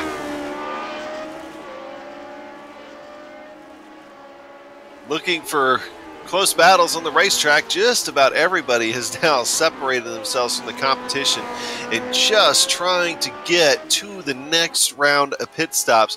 And we're expecting a splash and go for that second round of pit stops. The only person that we were talking about the possibility of being able to make it all the way is going to be Andrew Kinsella. It's going to be interesting to see if he is able to do that. Right now, Soup, our thoughts are he might not, but as I've already said, I've been wrong about that before. Oh, well, he may not, but I really think like Caesar crossing the Rubicon here. I think the die has been cast. I think he's not racing for points. I think he's going to go for it. And he can vulture some positions. You know, one of the things, because pit lane is so slow, even though the splash and go is only a matter of seconds, it's the time that Kinsella will save not having to get woed down and drive that 40-mile-an-hour pit lane speed. Yeah, next in points for Andrew Kinsella. Andrew Kinsella entered tonight 12th in points. Next up for him would be Jason Galvin. Jason Galvin, another name, big name of the series that is not here tonight. So all that position of points is already going to be him. And the next spot that he'd have to gain is Travis Jaegerleiner, who right now is behind him. But that one position difference isn't going to be enough to catch up to Jaegerleiner in points. Justin Weaver coming down pit road. A little bit earlier than everybody, but that might be part of what he wants to do. Something is wrong. Yeah, he's going way slow. That engine's off. That engine is off. Did he short fill the first time and then calculate? He going down the back straightaway and his engine blew. Oh. Tough break for Justin Weaver in that 8-ball Motorsports car. He's going to fall at least down to 16th position here today after running in the top 5 a really long time of this race. You see the smoke out of the back of that Lotus. There you're looking at it. That's some barbecued whale there. God, that's just such a horrible sound, too, when you're driving.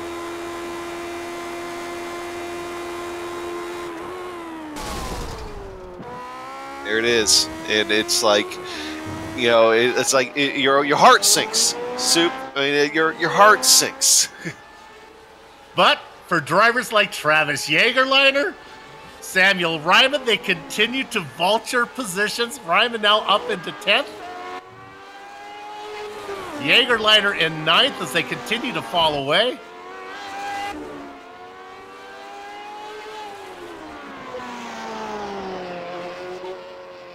We have 9 cars on the lead lap. Ryman's been put a lap down. Jägerleiner next to go. Saunders right behind him.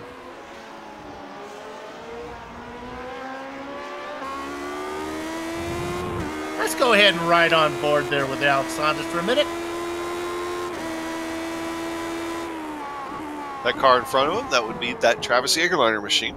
Yeah, he's got quite a buffet of cars to get around here. The Jägerleiner, and then after that, he's going to get a quick Kinsella and then Grant as well. All right, Travis, hold your line.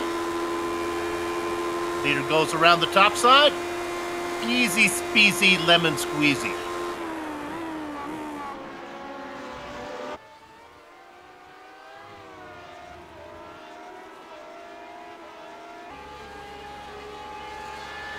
You know, Andrew Kinsella just blinked out. We may not get our answer if he can make it all the way. Is his connection going to come back to him? Ah, there he is. He's back. Woo! The realities of sim racing sometimes. Wonder what he saw when he was over there. And Sage Karam just set fast lap of the race. I think he heard, because now look at that gap between him and Adam Blocker there, Soup. I think he heard us say something that he was going to decide to go ahead and kick on the afterburners. And that lap was a half second faster than Alex Saunders. Well, with 10 laps to go, half second a lap, that'll get him half the way there.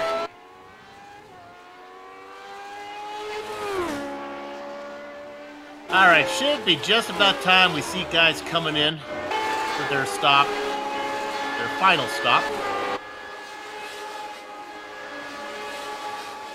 Andrew Kinsella, you stay out there, baby. You one-stop this thing.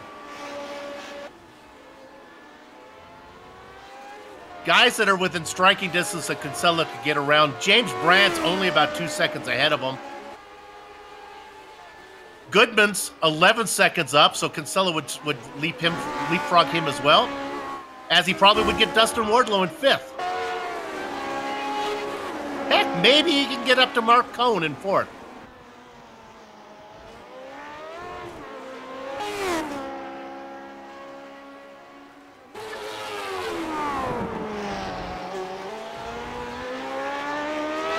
There we look there at Cohn and having a nice run in 4th position. At the rate Alex Saunders is lapping people, though, he might lap inside the top 5 by the time anything's said and done. Now breathing down Andrew Kinsella. Yeah. I'm going to confuse myself by thinking this, but does it play into Kinsella's advantage to be a lap down? That's one less lap he has to go? I don't know. Does that mean anything? I guess it kind of does. If Saunders could lap the guys that we just talked about, then that makes Kinsella doesn't have to go that extra lap.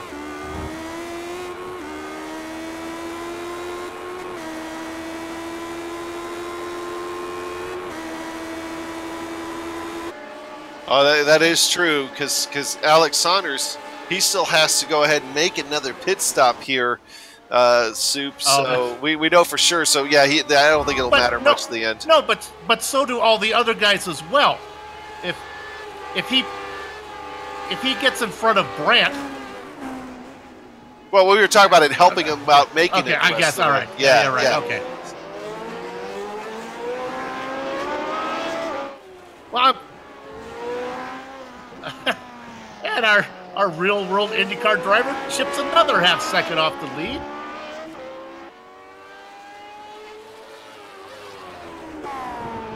That'd be interesting to see Sage Karam at Road America, because you got to figure that's going to be the type of road course that's going to suit his driving style a little bit too. So hopefully he's able to join us here in 2 weeks. And Soup, you'll have to let me know how that goes, because I'll be at COTA for the vintage racing that they're having there. So maybe I'll actually be able to see some real life Lotus 79s here in 2 weeks. Hopefully, crossing my fingers.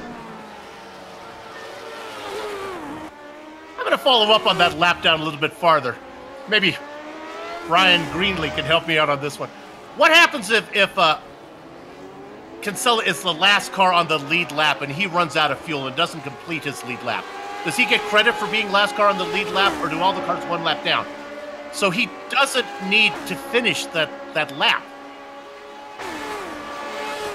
So the more cars that Saunders laps, the better it is for Kinsella.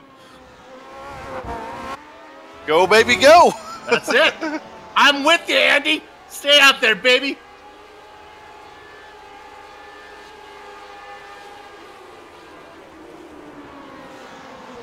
Sage Karam making his final pit stop of the day, lap 40. Now he doesn't have all the high-priced, high-paid guys in the pit box telling him how much fuel to take. Let's see if he can figure that one out for himself.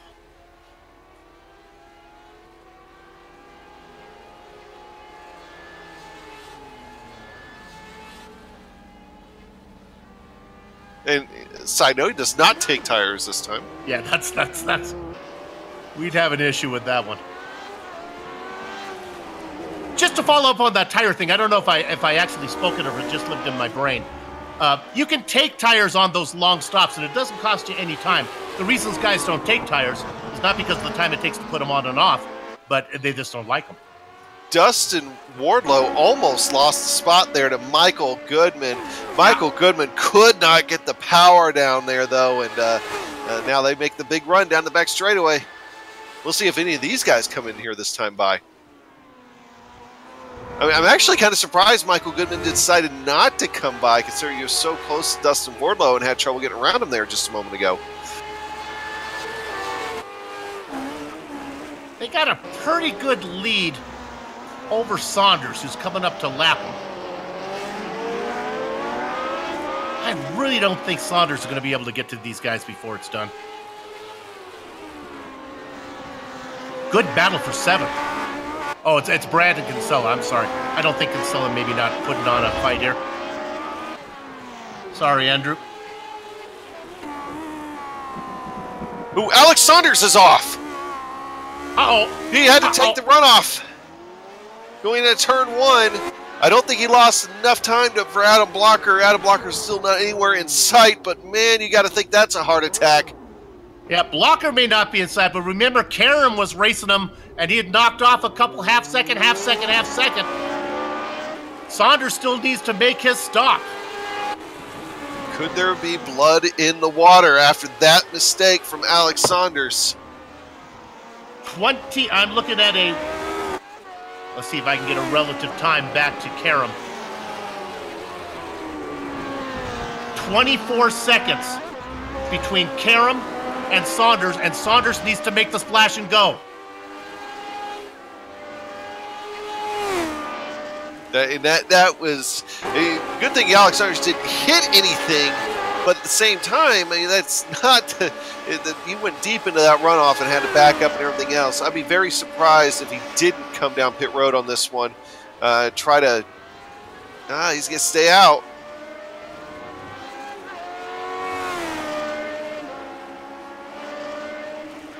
See what happened to the lap times. Yeah, that added, I believe, 9 seconds on his lap time compared to what it was the previous time by. So look at the interval we were talking about, though. It was about 10. Remember the interval between? Well, it got down to about 9 or 8. Right. Yeah, he's going to have himself a fantastic entry here. Sage Karam getting held up a little bit by Sammy Ryman, but not too much. That gap to the lead actually continues to decrease overall. So all those meaningless half seconds that Karam was knocking off. They're going to count. Saunders, and they're going to mean They're going to count in a big way.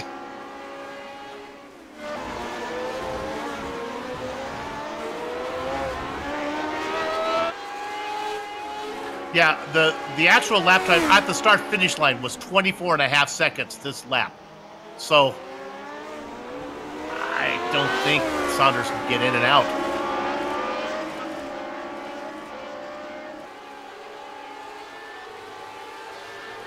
Well, let's see if Saunders comes in this time. I got to think that I'm not sure what's going on right now. You know, hopefully he's had a chance here for his blood pressure to come down and everything else. And he's right into the corner. Now just a little bit farther back is Blocker. And there we see some guys. There's Brandt coming in.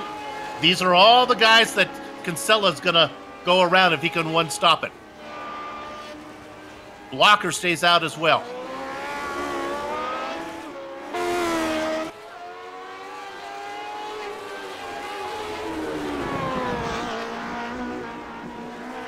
Kinsella has worked his way up into 6th position.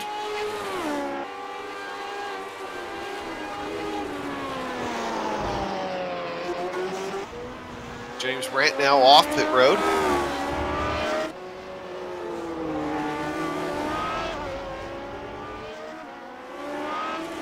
That car going by him was Sage Karam.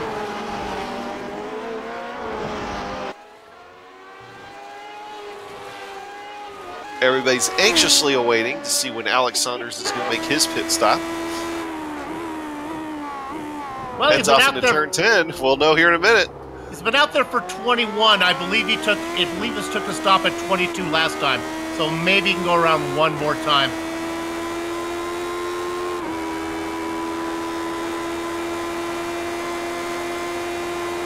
He's riding really close to that wall this time. Oh yeah, he had Kinsella in front of him, so he might as well come in and make the stop so he doesn't have to deal with them. Well, he knew he had to make a really hot entry there, too. And he did get it woe down in time.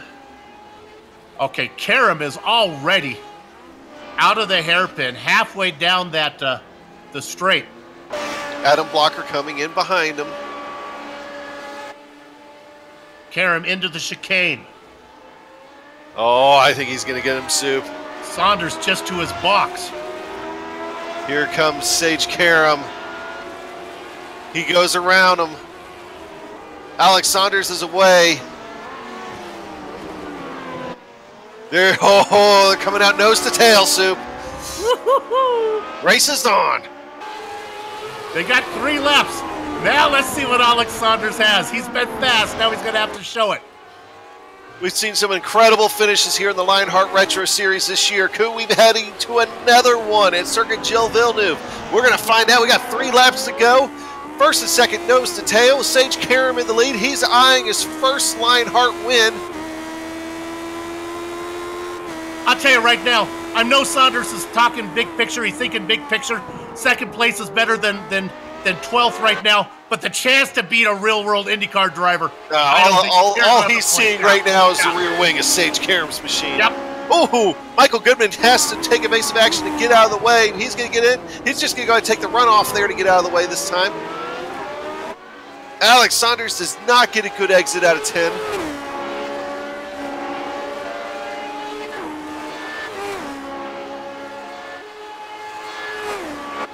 By the way, Andrew Kinsella, he's in 4th.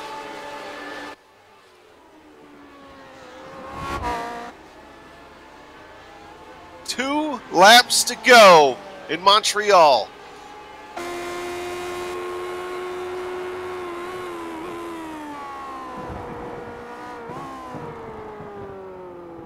Remember, Karam was faster before the pit stop. Saunders was really hot early on, but I'm telling you, Karam, he's a closer. He gets the feel of the car. At the end of the race, he's faster than when he starts. And right now, I think Saunders really has his work cut out for him. He continues to fall off just a little bit. That gap now, 1.3 seconds. If Alex Saunders has anything left, he's got to put it all on the table now. 1.1 seconds, gain a couple of tenths.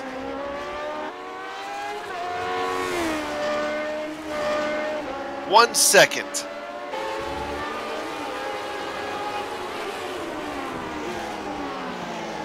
What about is he close enough to get in the draft here? Yeah, I think so. I think as long as he's within a second and a half, I think he'll be in the draft. Yeah, the interval starts to come down. Not by much, but he gets it down under 0.8 of a second. Catching him is going to be one thing, passing him is going to be another.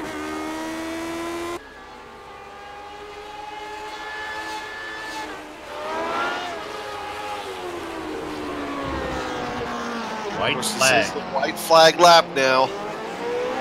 Alex Saunders is just close enough where he can taste it. That's 0.7 of a second now gap.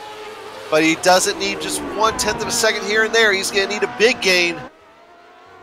Alex, he's pushing it. Sage Karam is pushing it. Nobody's going easy at this point. Saunders is coming. If he gets just a little bit closer, I think he'll have a run out of the hairpin if he wants it. Oh, did he tag the wall? I think Saunders got the wall.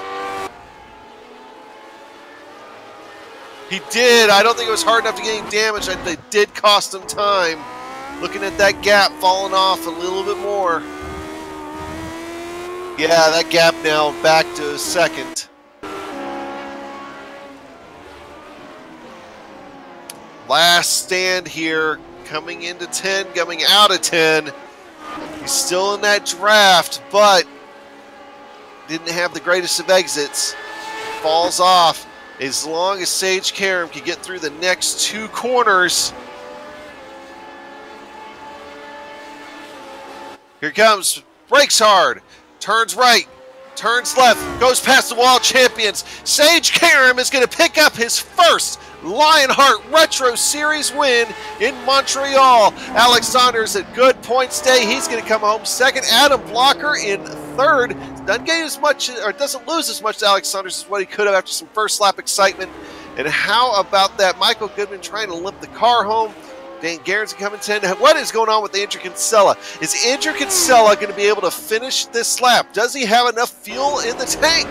Following this storyline as well. If he does, he's going to come home with a 4th place finish, as Mark Cohn isn't anywhere in sight. Now Cohn back by about 9. Kinsella down to the hairpin. He's going easy. He's doing everything he can to squeeze out every last drop of gas out of that tank. Goes by the car out of the way.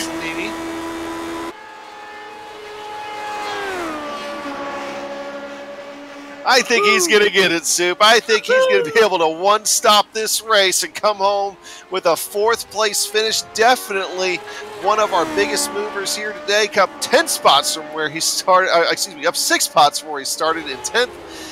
I'll give 4th to Andrew Kinsella. Hey, Soup, a great race here today.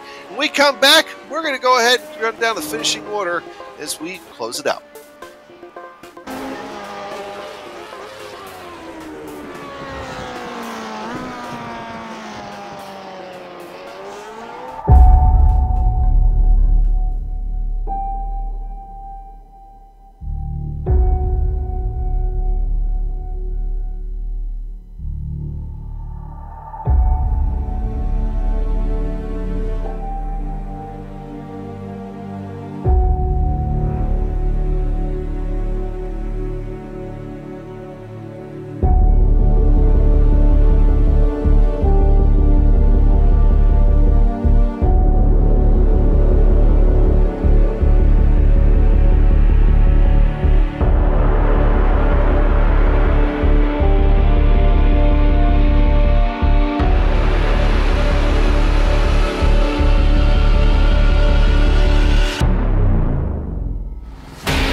Welcome back to Canada and the Plasma Tracks Victory Lane post-race show. If you're struggling to find something for the person who has everything, do I have the website for you. Plasma-Tracks.com not only produces original racetrack wall art, motorsports trophies, home decor, and motorsport fabrication are also available. Words cannot do justice to the uniqueness of their wares. The only way to fully appreciate their artwork is to see it for yourself. But be warned, one visit and the next thing you know, you'll be trying to convince your spouse why you need a Plasma Track wall art hanging in your home. See it all at plasma-tracks.com. What a race for this Victory Lane post-race show. I'll give you the final order here, and I tell you what, it went down to the wire, and ultimately it was Sage Karam who came out on top over Alex Saunders by a second, just based on the laps that he was clicking off there right in the closing stages and the pit cycle right at the end. It got exciting there for a little bit. Adam Blocker in a distant third, but he did what he needed to do to keep Alex Saunders in sight for the big championship picture. Andrew Kinsella, big shout out to Andrew here for today. One stopping the thing to bring it home in fourth. Mark Cohn, one of the newcomers, in fifth position.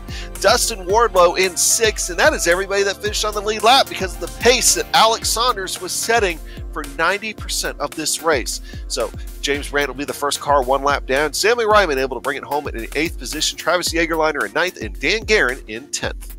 Behind him is Frank Beazer and Scott Johnson. Johnson put on some good racing for us to watch. Chris Lanini goes in 13th spot.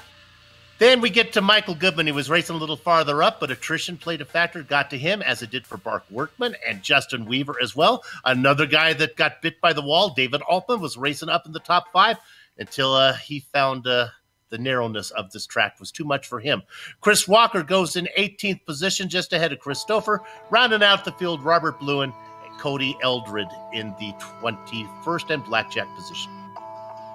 Yeah, so what a crazy race. And, well, we're going to go ahead and catch up with the winner here real quick. We'll bring in Sage Karam into the booth. And, Sage, not bad for your first win in the Lionheart Retro Series. Tell us about the closing stages and what you felt from the driver's seat here tonight. Yeah, I mean, it was definitely a fun race. I learned that I got to practice a bit more. I showed up and maybe did about 10 laps of practice before qualifying. Didn't have the qualifying speed, and then as the race went on, I started figuring the track out a lot more. I never really raced at that track a lot, so I knew the layout, but I didn't really know the fast way around it. So as you saw during the race, my time started getting better and better, and I actually put my best lap in towards the end of the race. So I had a pretty crap start to the race. I thought I was going to be able to hold the outside and then have the inside of two. We made light contact, and, I didn't want to, obviously I don't want to spin him. I know he's in fight for a championship. So I quickly, when I knew that, we were touching, I got on the brakes, and if I didn't, he would have totally went around. So tried to avoid that. And then, I just kept making mistakes and, fell back 7-8 seconds, and then I had a really bad in lap, went off the track, had a 2-second slow penalty, fell back to 11 seconds after the pit stop, and then from then on, after that first pit stop, I just started figuring the place out and started reeling him in.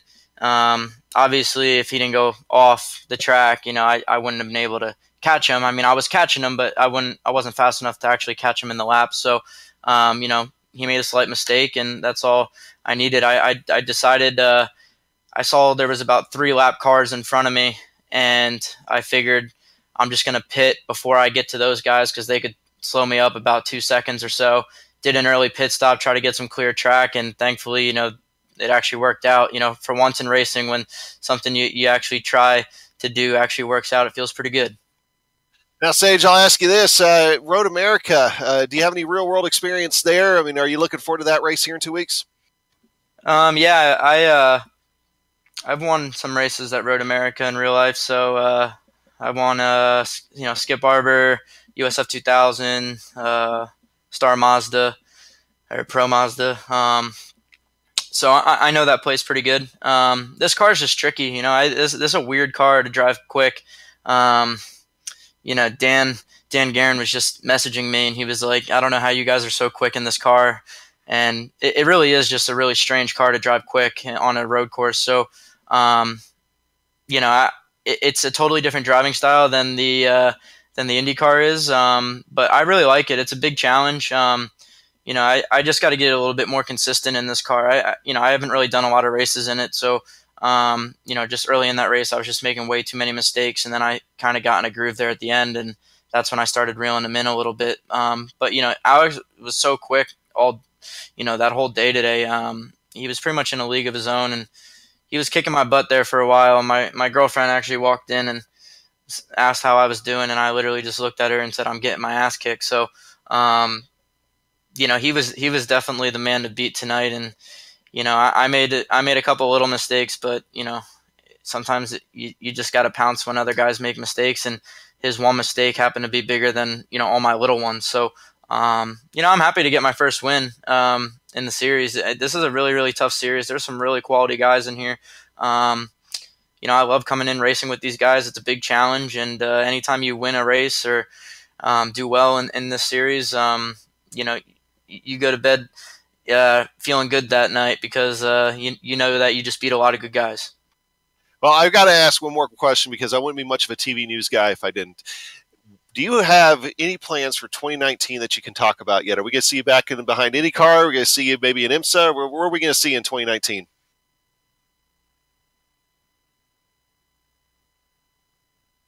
I'm judging by the silence. You can't talk about it yet, huh? That's a great answer. I love this guy. All right. Well, hey, Sage, it's good talking to you, man, and we'll see you here in a couple weeks. He's done with you. All right. Well, good. He left the booth on that question. All right, I'm going to get to talk to Adam Blocker here. Adam, it could have been much worse. Third place. It looked ugly there early on. Yeah, I don't know. I was just really frustrated that whole race. Didn't have pace in qualifying, and then I almost was opportunistic on the first lap where Sage washed up into Alex in turn 2 and almost passed both of them. I could have sent it on Alex in turn 3, but I decided better of it because I don't think it would have turned out too well. Unfortunately, Sage didn't use similar judgment a few laps later where he just dive bombed me and forced me off the road. So, yeah. And then I made it worse for myself by making another mistake and cutting the chicane. So, yeah. I pretty much lost the race there. But that's what I was worried about. You had me worried there on the when you got hip checked off into the grass. Oh, okay, well, he's coming back on. I guess the car's okay. Then I was worried it wasn't on that second spin. Was that just lack of concentration, or was there something wrong with the car? No, I didn't spin it. Well, I just cut across the chicane because I outbraked myself. For some reason, I don't know. To be honest, I was overdriving that chicane pretty much the whole race, and then being offline, like on a tighter line, just meant that I missed it. So it's just as simple as that. So yeah, I don't know. Overall, I'm happy that Sage beat Alex though. And, Alex made the unforced error that minimizes a bad day for me. So overall, things are still looking good in the points, so that's all I can ask for. Yeah, I'm just saying, make sure you clear your schedule because with double points for that final race, I think that's really where it will all come down to. Yeah, I mean, realistically, next week or next race at Road America, there's not going to be a huge points difference between Alex and I, whoever wins. So it's definitely going to come down to Auto Club and double points, like you said, and I called Indianapolis and Auto Club in this car double points lottery 1 and double points lottery 2. So. That's right. He beat you on the first one. He got big points at Indy. You didn't. So maybe it's time to get that back. Hey, good luck down the road. Couple more races to go. Good luck. Yeah, just want to give a shout out to my teammate Kinsella. Had a really good finish in Retro on the one stop. So good for him to make that work. And just good racing. Also, I want to apologize to Justin Weaver we kind of miscommunicated going to the final chicane. I think he was trying to let me go, and I was trying to let him go. So, and we ended up making contact, but in the end, no harm, no foul. So. Got it. All right. Adam Blocker, third place finisher today.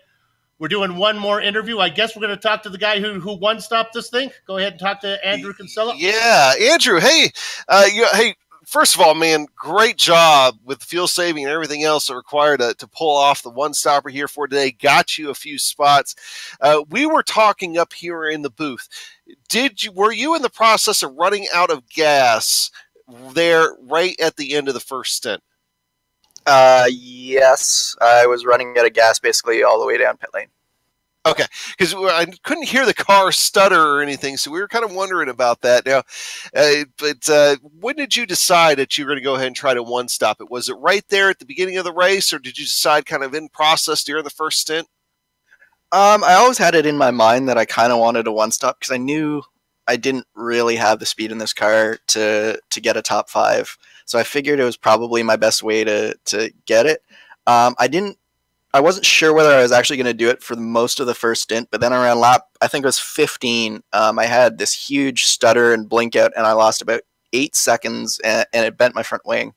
So at that point, I was a little bit slower than I was even before, so I wasn't able to hang on with Goodman or Dustin or anything like that. So I just went all in on fuel saving at that point and managed to stretch out, because even if I was going to do the fuel saving thing, I was going to do 23-24, but I managed to do 24-23, and so I could actually push a little bit harder on that last stint in case I had any quick repairs that I could have gotten done on pit road.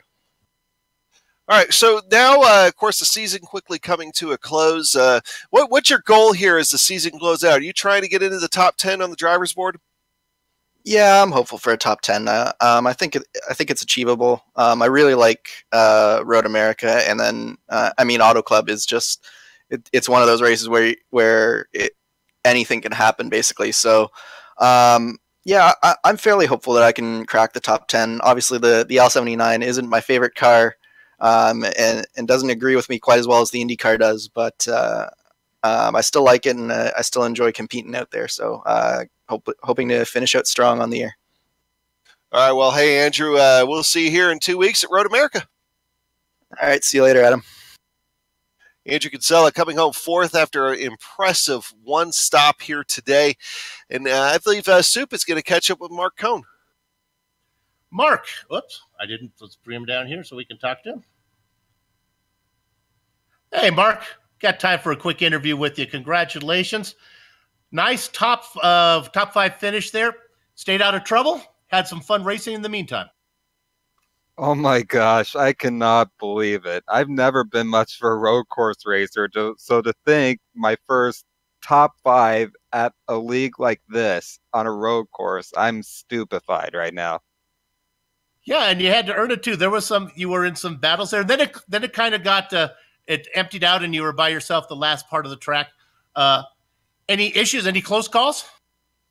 Unfortunately, I did have 3 times I got off tracks. The worst one was in the final chicane. I had a slowdown, which lost me 2 seconds. The whole race, I was really worried that Dustin Wardlow or Michael Goodman, both very, very good drivers, were going to get up to me.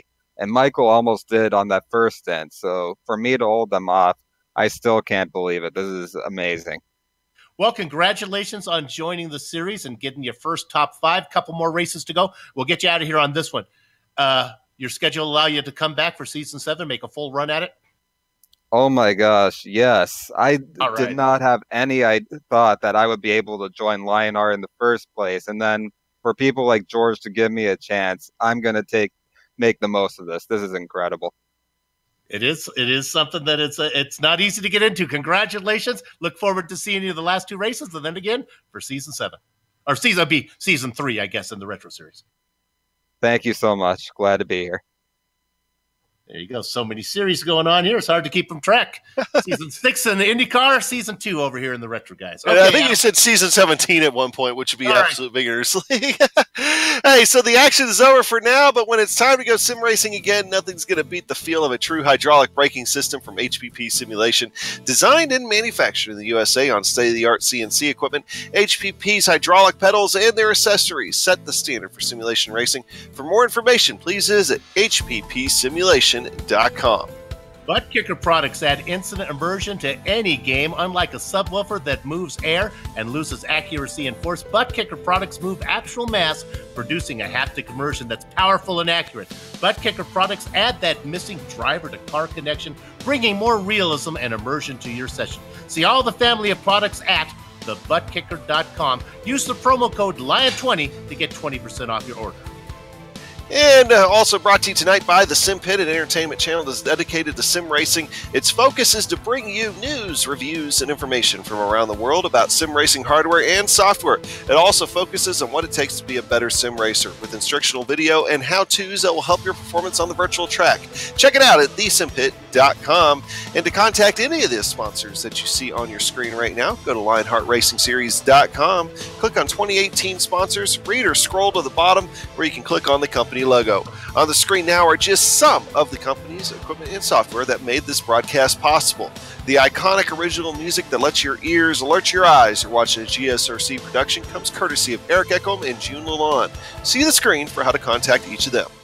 If you like this broadcast, want to see it again, well, you're going to have to wait 14 days, 2 weeks, November 1st. That's when the Lionheart Retro Series returns. For the next to the last round, the penultimate round, it is the LPM Grand Prix at Road America.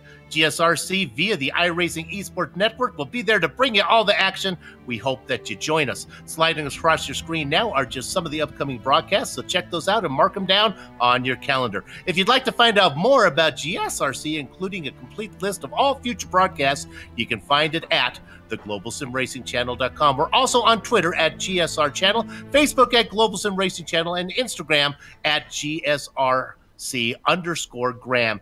And if you haven't already done so, GSRC, go over to the GSRC YouTube channel and be a subscriber. You can become one by simply hitting and visiting over there and hitting that subscribe button. Adam? Finally, on behalf of the crew, Soup, Amjad, and Dougie, I'd like to thank you, all of you, on the iRacing Esports Network for watching, and we hope you enjoyed the broadcast. So until next time, race clean, race hard, and we'll see you on the track.